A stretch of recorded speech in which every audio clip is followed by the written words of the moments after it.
নমস্কার, আমি চিরঞ্জন, টিএসএনএম নিউজে আপনাদের স্বাগত। আমাদের বিশেষ অনুষ্ঠান তুমি বলবে আমি শুনবো।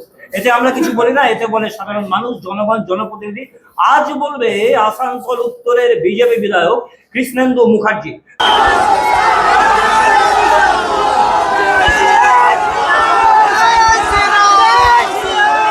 কালকে আমাদের প্রাক্তন যে মন্ত্রী, যে আমার সঙ্গে কন্টেস্টিং ক্যান্ডিডেট ছিলেন, কালকে যখন কাউন্টিং সেন্টার থেকে উনি বেরোচ্ছিলেন, তাকে হ্যাকেল ম্যানহ্যান্ডেল করা হয়েছে। কেন?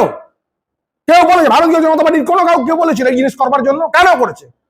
এই অত্যুৎসাহী জনতার ভিড়ের মধ্যে মিশে কিছু মানুষ আমাদের ঝান্ডা নিয়ে এইসব জিনিস ঘটাচ্ছে।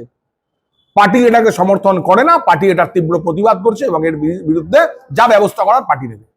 তারা একটা বড় লড়াই এবং একটা বিশাল জায়গার লড়াই, কিভাবে এই লড়াইয়ের জয় সম্ভব হলো?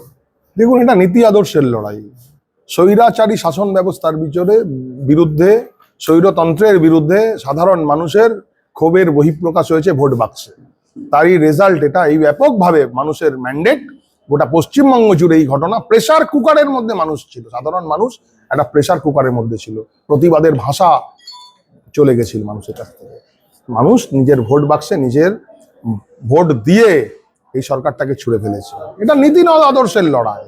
এই লড়াই ভারতীয় জনতা পার্টি লড়েছে, বাংলার মানুষকে প্রতিবাদের ভাষা জুগিয়েছে ভারতীয় জনতা পার্টি। তারই বহিঃপ্রকাশ হয়েছে ভোট বাক্সে। বারবার আপনার বিরুদ্ধে কুৎসা করা হয়েছে, আপনার নামে দুটো আরো নাম নিয়ে সেখানে ভোট দেওয়া হয়েছে, মানুষকে ভুল বোঝানোর চেষ্টা হয়েছে। মানুষ তারা ঠিক সেই রাস্তায় গেছে যেটা সারা বুঝেছে। দেখুন, আসানসোল উত্তর একটা খুব গুরুত্বপূর্ণ একটা সিট। আসানসোল সিট কোনো গ্রাম্য সিট না, একটা আরবান একটা সিট, শহুরে একটা সিট। এখানে মানুষ শিক্ষিত, পড়াশোনা করা মানুষের বাস এখানে, যারা রাজনৈতিকভাবে বোধ বুদ্ধি সম্পন্ন। আজকে মানুষকে, ভোটারদেরকে যে বিভ্রান্ত করার চেষ্টা করা হয়েছে তৃণমূল কংগ্রেসের তরফে, এই যে আমার নামে আরো ক্যান্ডিডেটদের নিয়ে এসে তাদের পোস্টার, তাদের ফ্লেক্স লাগিয়ে যে প্রচার হয়েছে, অটো টোটো বের করে প্রচার করেছে যে কৃষ্ণেন্দু দাকে ভোট দাও, কৃষ্ণেন্দু মুখার্জিকে ভোট দাও, মানুষ এটার বিরুদ্ধে ভোট দিয়েছে। মানুষকে অত বোকা ভাবার কোনো কারণ নেই। মানুষ পদ্ম ফুলে ভোট দিয়েছে, সিম্বলে ভোট দিয়েছে, তার জন্যই এই রেজাল্ট। আশা করেছিলেন যে এতটা ভোট লিড হবে, যেখানে একটা সংখ্যালঘু অনেকগুলো ওয়ার্ড ছিল? দেখুন, মানুষ ভোট দিয়েছে, আমি জানতাম এক ভোটে হলেও আমি জিতবো। আসানসোলের মানুষের যে চোখে যে ভাষা, শরীরী যে ভাষা আমি পড়েছিলাম, আমি প্রচারে গিয়ে আমি বুঝতে পেরেছিলাম মানুষ পরিবর্তন চাইছে, মানুষ পরিবর্তনের পক্ষে ভোট দিয়েছে। এটার থেকে আমি অনেক আগে শিওর ছিলাম যে ভোটের মার্জিন যাই হোক আমি কিন্তু জিতছি, এটা আমি একদম শিওর ছিলাম। আসানসোলের মানুষ মূলত প্রথম তিনটে কাজ জানতে চাইছে।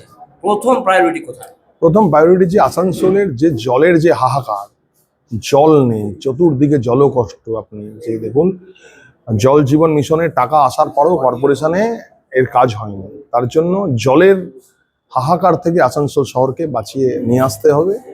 আমাদের আসানসোল শহরের বুকে যেভাবে ড্রাগসের কারবার বেড়েছে, সেই জিনিসটাকে ইমিডিয়েট বন্ধ করতে হবে। যুব সমাজের মেরুদণ্ড ভেঙে দেওয়ার যে প্রক্রিয়া চলছে, সেটাকে ইমিডিয়েট বন্ধ করতে হবে।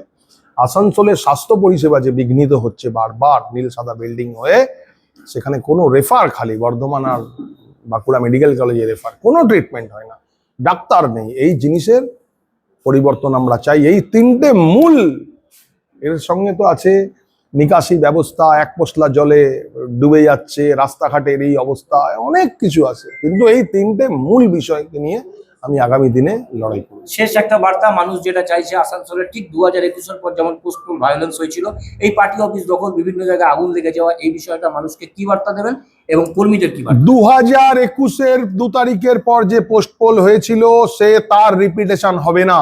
কিছু অত্যুৎসাহী জনতা ভারতীয় জনতা পার্টির কার্যকর্তাদের মধ্যে মিশে ভারতীয় জনতা পার্টির ঝান্ডা নিয়ে কিছু কিছু জায়গায় এই পার্টি অফিস দখল, তৃণমূলের নেতাদের বাড়িতে হামলা, এই করার চেষ্টা চলছে। এই জিনিসকে পার্টি সাপোর্ট করে না, পার্টি এটার সাথে নেই। আমি প্রশাসনকে বলেছি খুব শক্তভাবে এটার মোকাবিলা করতে, এবং এই ঘটনার সঙ্গে যদি বিজেপির কোনো কার্যকর্তা জড়িত থাকে তার বিরুদ্ধে কঠোরতম পার্টি ব্যবস্থা নেবে। এবং এই জিনিস আমরা সাপোর্ট করব না। ইমিডিয়েট আপনাদের মাধ্যমে বার্তা দিতে চাইছি, যারা এই ঘটনায় যুক্ত, যারা যারা এই জিনিস করছেন, আপনারা সংযত হয়ে যান।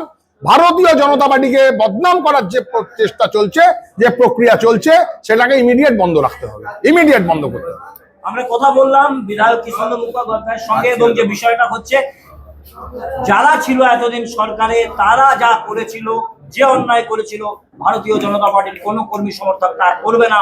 পোস্টপল ভায়োলেন্সের মতো কোনো অশান্তি বরদাস্ত করা হবে না, এবং শুধু কিন্তু মানুষের জন্য কাজ করবেন এমনটাই জানালেন তিনি। যদি কেউ কোনো বিজেপি সমর্থক অত্যুৎসাহী এরকম ঘটনা ঘটে থাকে, তার বিরুদ্ধে ব্যাপক শাস্তির দাবি করবেন এবং প্রশাসনকে জানাবেন, এমনটাই তিনি বললেন। আমাদের বিশেষ অনুষ্ঠান তুমি বলবে আমি শুনবো আজ এ পর্যন্তই। আবার দেখুন আগামীকাল।